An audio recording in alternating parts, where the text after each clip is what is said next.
Good morning. Endocrine system पे हम थे। इससे पहले हम जो है बाकी सारी ग्लैंड्स को लगभग बात कर चुके हैं। आज हम बात करेंगे गोनेड्स पे या सेक्स ग्लैंड पे। तो गोनेड्स या सेक्स ग्लैंड जो है ये एकमात्र ऐसी ग्रंथि है जो मेल और फीमेल में जो है अलग अलग होती है और अलग अलग इसका फंक्शन होता है। तो हम दोनों को एक एक करके समझते हैं। पहले हम समझते हैं मेल सेक्स ग्लैंड या जो गोनेड्स है वो मेल में किस तरीके से काम करती है, इस पर हम पहले बात करते हैं। तो ये यहाँ पर एक डायग्राम है। मेल सेक्स ग्लैंड की हम बात करते हैं। ये जो सबसे ऊपर दिख रही है इसको स्क्रोटम इसको हम कहते हैं, जो कि मेल की बॉडी में होती है। स्क्रोटम इसको कहते हैं। स्क्रोटम के अंदर जो है ये दो जो छोटी छोटी संरचनाएं दिख रही हैं, इनका जो नाम है ये है टेस्टिकुलर लोब्यूल्स। इनको कहा जाता है टेस्टिकुलर लोब्यूल्स। अब अगर हम इस टेस्टिकुलर लोब्यूल्स को अलग से देखें, इसको अगर हम स्क्रोटम से हटाकर अगर इसको देखें इसके अंदर, तो ये बाहर का जो संरचना है ये है टेस्टिकुलर लोब्यूल्स, और इसके अंदर जो एक छोटी सी एक और संरचना है इसका नाम है सेमनीफेरस लोब्यूल्स। तो जो सेमनीफेरस लोब्यूल्स है इसके बगल में छोटी छोटी सेल्स होती हैं, छोटी छोटी सेल्स होती हैं, छोटी छोटी कोशिकाएं होती हैं, जिनको हम कहते हैं लीडिंग सेल्स। तो यहाँ तक हम पहले समझ चुके हैं। स्क्रोटम होता है, स्क्रोटम के अंदर दो टेस्टिकुलर लोब्यूल्स होती हैं, और प्रत्येक टेस्टिकुलर लोब्यूल्स के अंदर जो है एक तो सेमनीफेरल ट्यूब्यूल्स होती है और दूसरा इसमें जो है लीडिंग सेल्स होती हैं। अब लीडिंग सेल्स हम इसलिए पढ़ रहे हैं क्योंकि अब हमें यहाँ पर वो चीज़ वापस याद करनी है कि पिट्यूटरी, एंटीरियर पिट्यूटरी ग्लैंड जो कि हमारी ब्रेन में स्थित है, उससे एक हार्मोन्स निकलता है जिसको कहते हैं ल्यूटिनाइजिंग हार्मोन्स। एंटीरियर पिट्यूटरी से एक हार्मोन निकलता है जिसका नाम है ल्यूटिनाइजिंग हार्मोन्स। ये हार्मोन जो है लीडिंग सेल्स को स्टिमुलेट करती है, लीडिंग सेल को स्टिमुलेट करती है। और ये लीडिंग सेल्स जो कि सेमिनिफेरस ट्यूब्यूल्स के अंदर है, लीडिंग सेल, ये सेल जो है एंड्रोजन्स या टेस्टोस्टेरोन हार्मोन्स का निर्माण करती है। एंड्रोजन्स होता है, एंड्रोजन में बहुत सारे हार्मोन होते हैं, उनमें जो मुख्य हार्मोन है वो है टेस्टोस्टेरोन हार्मोन्स। तो ये सिंपल सी बात है। स्क्रोटम है, स्क्रोटम के अंदर टेस्टिकुलर लोब्यूल्स हैं, उसके अंदर टेस्टिकुलर लोब्यूल्स के अंदर जो है सेमनीफेरस ट्यूब्यूल्स और लीडिंग सेल्स हैं। ये लीडिंग सेल्स जो है एंटीरियर पिट्यूटरी से निकलने वाला जो हार्मोन है जिसको बोलते हैं ल्यूटिनाइजिंग हार्मोन्स, ये हार्मोन जो है यहाँ एंड्रोजन्स का फॉर्मेशन करता है, और मतलब इसकी सहायता से लीडिंग सेल एंड्रोजन का फॉर्मेशन करता है, जिसमें मुख्य हार्मोन जो है टेस्टोस्टेरोन हार्मोन है। और ये testosterone hormone male sex hormone है, मेल में मेजर सेक्स हार्मोन है। हालांकि ये फीमेल में भी सेक्रेट होता है, लेकिन वहाँ पर उसका फंक्शन जो है अलग तरीके से होता है। तो मेल में जो है टेस्टोस्टेरोन हार्मोन निकलता है, और ये दो तरीके से काम, एक तो ये जो हमारा ब्लड है, ब्लड सर्कुलेशन में आने के बाद बहुत से सेकेंडरी सेक्स कैरेक्टर जो मेल में प्रोड्यूस करवाता है, जिनकी हम यहाँ बात करेंगे। और दूसरा यही जो है सेमनीफेरस ट्यूब्यूल्स में जाके जो है स्पर्मेटोजेनेसिस का प्रोसेस को कंप्लीट करता है। तो लीडिंग सेल से निकलता है टेस्टोस्टेरोन हार्मोन। ये दो जगह जाता है, एक तो ब्लड में जब हमारे आता है, तो ब्लड में आने से जो है मेल जो चाइल्ड है उसमें डिफरेंट डिफरेंट चेंजेस आने शुरू हो जाते हैं। और दूसरा ये जो है एक एडल्ट एज के बाद जो है जो सेमनीफेरस ट्यूब्यूल्स है ये स्पर्मेटोजेनेसिस करती है। अब देखते हैं टेस्टोस्टेरोन का मेल बॉडी में क्या क्या इफेक्ट है, किस तरीके से ये प्रभावित करता है जो मेल चाइल्ड है उसमें कौन कौन से परिवर्तन टेस्टोस्टेरोन से आते हैं। तो सबसे पहले है स्पर्मेटोजेनेसिस। स्पर्मेटोजेनेसिस का मतलब होता है स्पर्म फॉर्मेशन की जो प्रक्रिया है, जो स्पर्म का निर्माण जो है वो शुरू हो जाता है किसके कारण, टेस्टोस्टेरोन हार्मोन के कारण। टेस्टोस्टेरोन हार्मोन लीडिंग सेल से निकल करके सेमनीफेरस ट्यूब्यूल्स को स्टिमुलेट करते हैं, और वो सेमनीफेरल ट्यूब्यूल्स जो है स्पर्म का फॉर्मेशन करते हैं। स्पर्म जो कि जो दूसरी संतति को उत्पन्न करने के लिए जिम्मेदार जो कोशिका है उसको स्पर्म कहते हैं। तो एक तो स्पर्मेटोजेनेसिस का प्रोसेस शुरू हो जाता है इसमें। दूसरा क्या है, anabolic effect on bones and muscles, यानी कि मेल का शरीर आप देखोगे तो फीमेल के कंपैरिजन थोड़ा सा हट्टा कट्टा होता है। तो ये जो टेस्टोस्टेरोन हार्मोन है ये अलग अलग प्रकार की एनाबॉलिक इफेक्ट दिखाता। एनाबॉलिक इफेक्ट का मतलब होता है जहाँ पर चीज़ों को जोड़ने का काम होता है। एनाबॉलिक और कैटाबॉलिक दो शब्द हैं। एनाबॉलिज्म का मतलब होता है जहाँ पर छोटी छोटी बहुत सारी चीज़ों से मिलकर एक चीज़ बनती है। तो ये अलग अलग एनाबॉलिक प्रोसेस के द्वारा जो है बोन्स और मसल्स का फॉर्मेशन करते हैं, यानी कि इनको स्ट्रॉन्ग बनाने का काम करते हैं। तो एक तो ये होता है, दूसरा होता है आरबीसी प्रोडक्शन भी करता है, कि आरबीसी प्रोडक्शन में भी इसका जो है भागीदारी होती है। अगला क्या है, act on CNS increase sexual activity, ये जो है सेंट्रल नर्वस सिस्टम पे एक्शन करके जो है मेल चाइल्ड जैसे जैसा जो है बड़ा होता जाता है तो उसमें सेक्सुअल एक्टिविटीज़ जो है इंक्रीज होने लगती हैं, अपोजिट सेक्स की तरफ अट्रैक्ट होना, और जो सेक्सुअल ऑर्गन्स हैं उनका डेवलप होना, ये सारे काम जो है टेस्टोस्टेरोन के कारण ही होते हैं। दूसरा, maintenance of sexual organ, sex organ जो मेल में होता है उसका मेंटेनेंस का जो कार्य है वो भी कौन करवाता है, टेस्टोस्टेरोन हार्मोन करवाता है। और इजेक्शन स्पर्म, यानी कि जब ड्यूरिंग सेक्स जो है जो इजेक्शन होता है, वीर्य का जो स्खलन होता है, उस स्खलन को कराने में भी जो है टेस्टोस्टेरोन की भूमिका होती है। इसके अलावा जो मेल में जो है आप देखेंगे बच्चा जैसे जैसे बड़ा होता जाता है तो उसकी जो है वॉइस, उसकी जो आवाज़ है वो मोटी होने लगती है। तो आवाज़ मोटी होना, इसके इसके लिए भी जो है टेस्टोस्टेरोन हार्मोन जिम्मेदार है। इसके अलावा जो मेल हैं उनके शरीर में जो बाल आते हैं, दाढ़ी आना और बाजुओं में बाल आना, छाती में बाल आना, ये सारा जो है टेस्टोस्टेरोन हार्मोन के कारण ही होता है। तो ये मेन फंक्शन है। मैंने बताया हम पढ़ रहे हैं male sex hormone. Male sex hormone में जो है बेसिकली हम टेस्टोस्टेरोन हार्मोन को पढ़ रहे हैं। टेस्टोस्टेरोन हार्मोन कहाँ से रिलीज होता है, लीडिंग सेल से। लीडिंग सेल को स्टिमुलेट करता है कौन, ल्यूटिनाइजिंग हार्मोन, जो कि एंटीरियर पिट्यूटरी से निकलता है। और ये ल्यूटिनाइजिंग हार्मोन लीडिंग सेल को स्टिमुलेट करके टेस्टोस्टेरोन का फॉर्मेशन करता है। टेस्टोस्टेरोन हार्मोन का मनुष्य के शरीर में क्या क्या योगदान है, एक तो जो आवाज़ मोटी होती है लड़कों की, उसमें योगदान होता है टेस्टोस्टेरोन हार्मोन का। दूसरा, जो लड़कों के जो सेक्स ऑर्गन्स हैं उनका जो मेंटेनेंस का काम है वो करता है कौन, टेस्टोस्टेरोन हार्मोन। इसके अलावा जो मेल की बॉडी पे जो हेयरिंग होती है, जो बाल दाढ़ी, छाती में, चेस्ट में वगैरह जो बाल आते हैं वो सब जो है टेस्टोस्टेरोन हार्मोन के कारण आती हैं। इनका जो शरीर मोटा हट्टा-कट्टा होता है, जिसमें हड्डियां स्ट्रांग होती हैं, मसल स्ट्रांग होती हैं, ये काम कौन कराता है, टेस्टोस्टेरोन हार्मोन। और जो सबसे मुख्य कार्य है स्पर्मेटोजेनेसिस, यानी कि वीर्य में जो स्पर्म का जो फॉर्मेशन करवाता है वो भी टेस्टोस्टेरोन हार्मोन करता है। तो ये हो गया मेल सेक्स हार्मोन जिसका नाम है टेस्टोस्टेरोन। अब हम बात करते हैं फीमेल सेक्स हार्मोन की। फीमेल सेक्स हार्मोन्स में हम जो है सबसे पहले देखेंगे कि जो पिट्यूटरी से दो हार्मोन निकलते हैं। एक तो निकलता था ल्यूटिनाइजिंग हार्मोन जो कि स्पर्मेटोजेनेसिस को, जो कि एक टेस्टोस्टेरोन के सिक्रीशन को के लिए जिम्मेदार है।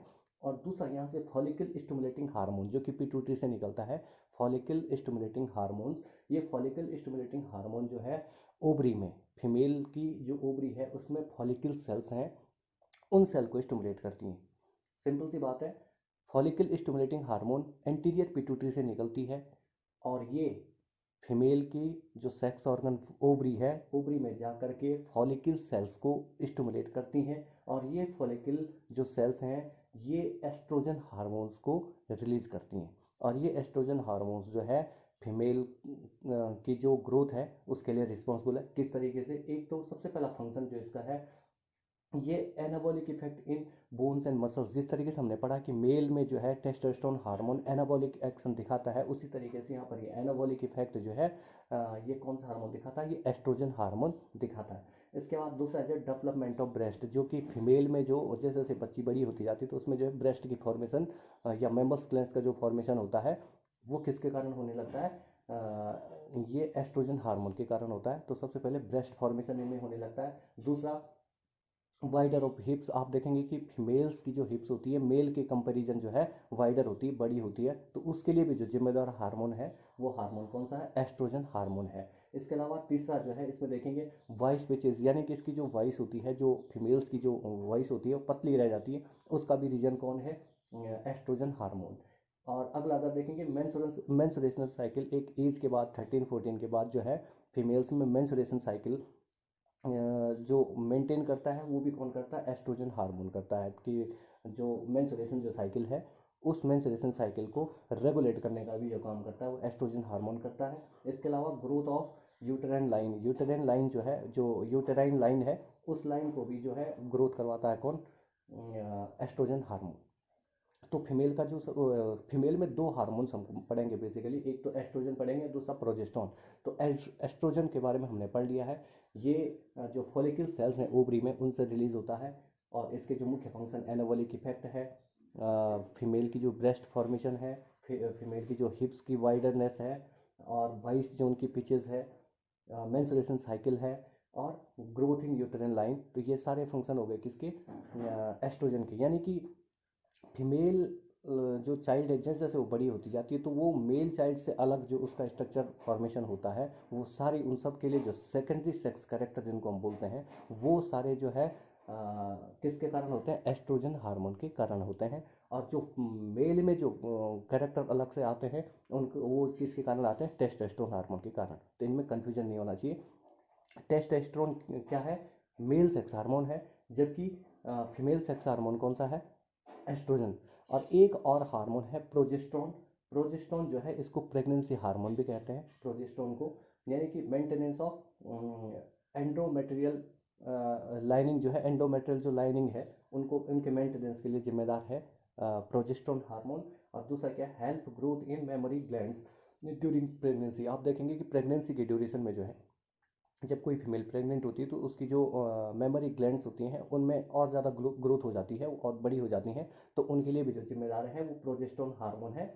और प्रेगनेंसी के दौरान ही जो फीमेल में रिलीज होता है, और बहुत से अलग अलग काम जो है प्रेगनेंसी के ड्यूरिंग पे वो करता है। तो प्रोजेस्टेरोन और एस्ट्रोजन ये दो हार्मोन्स हैं जिनको, जो फीमेल सेक्स हार्मोन है, और मेल में सिर्फ एक ही हार्मोन है जो है टेस्टोस्टेरोन हार्मोन।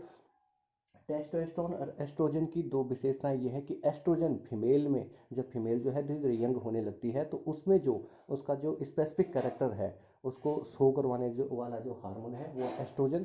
और जो टेस्टोस्टेरोन हार्मोन है ये मेल में स्पेसिफिक हार्मोन है, जो कि मेल जैसे जैसे बड़ा होता जाता है तो उसमें स्पेसिफिक कुछ कैरेक्टर दिखने लगते हैं, तो वह है मेल हार्मोन। तो ये हमने पढ़ा गोनेड्स या सेक्स हार्मोन्स। और अब हम इसमें देखते हैं कि कौन कौन सी यौगिक प्रक्रियाएं हैं, योग में किस तरीके से इनकी उपयोगिता है। क्योंकि जैसे जैसे हम बड़े होते जाते हैं तो हमें जो कुछ विशेष परिवर्तन आते हैं शारीरिक और मानसिक स्तर पे।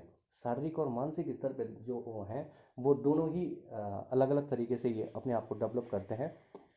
तो योग में आप देखेंगे तो हमने सबसे पहले देखा कि एंटीरियर पिट्यूटरी से दो हार्मोन निकलते हैं, एक तो है ल्यूटिनाइजिंग हार्मोन और दूसरा है फॉलिकल स्टिमुलेटिंग हार्मोन। दोनों अलग अलग तरीके से काम करते हैं। तो इन दोनों हार्मोन्स के रेगुलेशन के द्वारा ही क्या है, हमारी सेक्स ग्लैंड जो है रेगुलेट होती हैं। तो इसके लिए हमें सबसे पहले पिट्यूटरी को, पिट्यूटरी जो हमारी ग्लैंड है, एंटीरियर पिट्यूटरी ग्लैंड जो है, उस ग्लैंड को हमें पहले जो है सही करना है। तो उसके लिए हमें जो है पिट्यूटरी से संबंधित कौन कौन से योग हम कर सकते हैं, तो उसमें ध्यान एक सबसे बड़ा प्रोसेस है। ध्यान करने से जो है, किसी भी प्रकार के ध्यान से जिससे हमें पॉजिटिविटी आती हो, ऐसी पॉजिटिविटी के कारण हमारा हाइपोथैलेमस वर्किंग में आता है। हाइपोथैलेमस जो है पिट्यूटरी ग्लैंड को रेगुलेट करता है, और पिट्यूटरी ग्लैंड रेगुलेट होने से जो है, हमने कहा ये मास्टर ग्लैंड है, पूरे शरीर को रेगुलेट करने का काम करती है। तो पिट्यूटरी के लिए जो है ध्यान हो गया, भूमध्य में लगाया गया ध्यान हो गया, त्राटक हो गया, और अनुलोम विलोम प्राणायाम हो गया, और अन्य जो भी प्रकार के प्राणायाम है, सभी प्रकार के प्राणायाम जो है पिट्यूटरी ग्लैंड पे काम करेंगे। पिट्यूटरी ग्लैंड से जो ल्यूटिनाइजिंग हार्मोन और फॉलिकल स्टिमुलेटिंग हार्मोन है वो दोनों रेगुलेट होंगे। तो एक तो पिट्यूटरी पे ये काम करेंगे। दूसरा, अगर हम वापस अब सेक्स ग्लैंड पे आएंगे कि सेक्स ग्लैंड कहाँ पर स्थित है, तो हमारे शरीर के सबसे जो निचले हिस्से पे जो है हमारी सेक्स ग्लैंड या सेक्स ऑर्गन स्थित है। तो इनमें कौन कौन से काम हम करेंगे, सबसे पहले तो हम देखेंगे कि यहाँ पर कौन सा चक्र विद्यमान है। यहाँ पर मूलाधार चक्र विद्यमान होता है, और मूलाधार चक्र ही समस्त इच्छाओं का जो है क्रेता विक्रेता है। यानी कि जितनी भी इच्छाएं, जो पार्श्विक जो प्रवृत्ति है, यानी मनुष्य में जो पार्श्विक प्रवृत्ति, जो भौतिक प्रवृत्तियां हैं, उनका कारण जो है मूलाधार चक्र ही है। मूलाधार चक्र के दूषित होने के कारण जो है पार्श्विक प्रवृत्तियां मनुष्य में उत्पन्न होती हैं। तो हमें कोशिश करनी चाहिए मूलाधार चक्र के शुद्धि करने के लिए, लगातार मूलाधार चक्र में जो है ध्यान लगा करके मूलाधार चक्र जो है स्टिमुलेट होगा। और दूसरा, यहाँ पर कौन सी वायु काम करेगी, तो अपान वायु यहाँ पर काम करेगी। 5 मुख्य प्राण हैं, प्राण, अपान, समान, उदान, व्यान। तो जो प्राण है अपर, जो छाती से ऊपर है, और जो अपान है वो नाभि से नीचे, नाभि के नीचे वाले जो क्षेत्र को रेगुलेट करने का काम कौन करता है, अपान वायु करती है। तो अपान वायु के शुद्धि करने से या अपान वायु के प्रॉपर फंक्शनिंग से जो है हमारी जो सेक्स ग्लैंड है वो रेगुलेट होंगी। तो इसमें 3 मुख्य बातें हमने समझी। एक तो पिट्यूटरी ग्लैंड इसके लिए जिम्मेदार है। पिट्यूटरी ग्लैंड के लिए किए जाने वाले जो ध्यान है, जो त्राटक है, जो प्राणायाम है, वो सारे इसमें पॉजिटिव इफेक्ट डालेंगी। दूसरा, इसमें जो है हमारा जो मूलाधार चक्र है, मूलाधार चक्र में ध्यान लगाने से और मूलाधार चक्र को स्टिमुलेटिंग या रेगुलेटिंग जितने भी यौगिक प्रोसेस हैं उन प्रोसेस से अपान वायु जो हमारी है, अपान वायु की शुद्धि करने से, अपान वायु के एनर्जेटिक होने से जो है सेक्स ग्लैंड स्टिमुलेट होंगी। इसके अलावा अब हम आते हैं योग की कौन कौन सी प्रक्रियाएं। तो योग में जो है एक तो जो मूल बंध है, मूल बंध के कारण जो है जो हमारी सेक्स ग्लैंड है, सेक्स ग्लैंड जो है स्टिमुलेट होंगी, या उनको स्टिमुलेट हम नहीं बोलेंगे, इनको रेगुलेट करने का काम हम करेंगे ताकि सही से शरीर की ग्रोथ भी हो और हमें जो पाश्विक प्रवृत्तियां जो कि सेक्स के प्रति होती हैं उन सबको जो है रेगुलेट हम कर सकें। एक तो मूल बंध हो गया। इसके अलावा वज्रौली मुद्रा जो कि मेल में बहुत ज़्यादा बेनिफिशियल हो सकती है। तो वज्रौली मुद्रा जिसमें हम क्या करते हैं, अपने जननांग को सिकोड़ते हैं और छोड़ते हैं, वज्रौली मुद्रा इसमें बहुत ज़्यादा बेनिफिशियल होगी। अश्वनी मुद्रा जो है इसमें बहुत ज़्यादा बेनिफिशियल होगी। अश्वनी मुद्रा जो है बहुत ही ज़्यादा इसमें जिसमें हम अपने मूल क्षेत्र को क्या करते हैं, सिकोड़ते और छोड़ते हैं, रिलीज एंड टाइट करते हैं। तो वज्रौली मुद्रा एक मैंने बताया, अश्वनी मुद्रा बताया, मूल बंद बताया, ये 3 प्रकार की प्रक्रियाएं इसमें बहुत ज़्यादा बेनिफिशियल होंगी। इसके अलावा जो है फीमेल में जो है जो सेक्स हार्मोन्स हैं या प्रेगनेंसी हार्मोन्स, प्रोजेस्टेरोन है, इनके स्टिमुलेशन के लिए जो है पवन मुक्तासन का जो सीरीज है, वो पवन मुक्तासन का पूरा सीरीज जो है बेनिफिशियल होगा। नौकासन जो है बेनिफिशियल होगा। और ऐसे सारे आसन जो कि हमारे लोअर एब्डोमेन में, फीमेल के लिए की बात अगर हम करें तो जो हमारे लोअर एब्डोमेन पे को हल्का प्रेशराइज करेंगे, जो लोअर एब्डोमेन पे इफेक्ट करने वाले जितने भी आसन होंगे वो आसन इसमें जो है बेनिफिशियल होंगे। और इसी तरीके से जो है मेल में भी जो है लगातार मूलाधार चक्र में ध्यान लगाने से, वज्रौली मुद्रा से, अश्वनी मुद्रा से और लोअर एब्डोमेन को इफेक्ट करने वाली जो प्रक्रियाएं होंगी वो प्रक्रियाएं सेक्स ग्लैंड को जो है स्टिमुलेट करेंगी या रेगुलेट करेंगी। तो इनको प्रैक्टिस के द्वारा भी बताया जाएगा, लेकिन अभी मोटा मोटा यौगिक दृष्टिकोण से हम इनको देखने का प्रयास कर रहे थे। तो सेक्स ग्लैंड जहाँ पर हमारी स्थित हैं, जहाँ पर फिजियोलॉजी की दृष्टिकोण से हम सेक्स ग्लैंड को पढ़ते हैं, वहीं पर हम स्पिरिचुअल साइंस के दृष्टिकोण से जो है अपान वायु को पढ़ते हैं और वहीं पर मूलाधार चक्र को हम पढ़ते हैं। तो इन दोनों चक्र को जो अपान वायु है और जो मूलाधार चक्र है, इन दोनों को स्वस्थ रखने के लिए योग में जो भी प्रक्रियाएं बताई गई हैं किसी भी ग्रंथ में, वो सारी जो है सेक्स ग्लैंड को रेगुलेट करने में जो है बेनिफिशियल होंगी। तो इसके बाद जो है किसी अन्य टॉपिक पे बात करेंगे, तब तक के लिए थैंक यू।